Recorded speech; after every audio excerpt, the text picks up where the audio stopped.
Hello, I'm RSV. Let's talk about the Kvaris meta.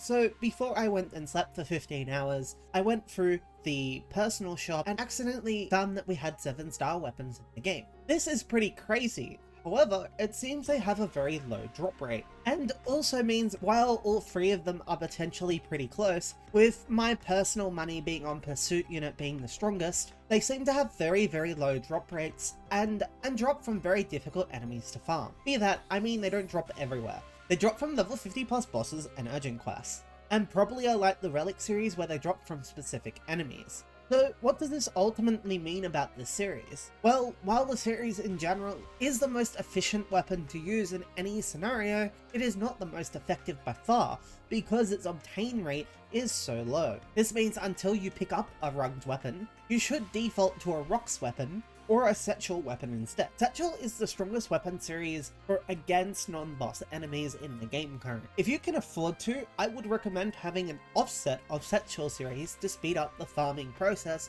of non-boss enemies out in the wild. The satchel's trample unit is outright insane, adding an extra 6% potency on 22% base potency, which to non-boss enemies is far higher than anything else. Rocks have two potentials that I want to talk about today, one being the Desperation unit and the other being Staccato unit. Staccato unit is the best Rocks weapon series potential without you playing around it. Its effects are mostly just flat, meaning they apply regardless of what you do, which is a really strong point of contention against the other weapon I'm going to be talking about in this series. But this weapon gives 23% potency, has offensive PP recovery plus 20% when landing an attack for 5 seconds. Landing an attack again will extend the duration, 10-second cooldown. Based on this potential description, the Staccato unit is not too underestimated when you're talking about weapons for bossing. But what about the Desperation unit, which was the unit that I was going to talk about today mainly? Well, the Desperation unit increases your potency by 18%, but while you are beneath half of your PP pool, you will additionally gain plus 30% critical rate. This means your critical rate will go up to 35%, and unlike the Harmonious unit before it, this series is actually a lot stronger in terms of critical rate. Given the series adds an extra 30% critical rate to you, this means on average from critical striking, you'll have 6% more potency. While this number is still not justifiably high enough to use the crit damage fixer augment, it still makes it far stronger than any other rock series or below weapon for bossing,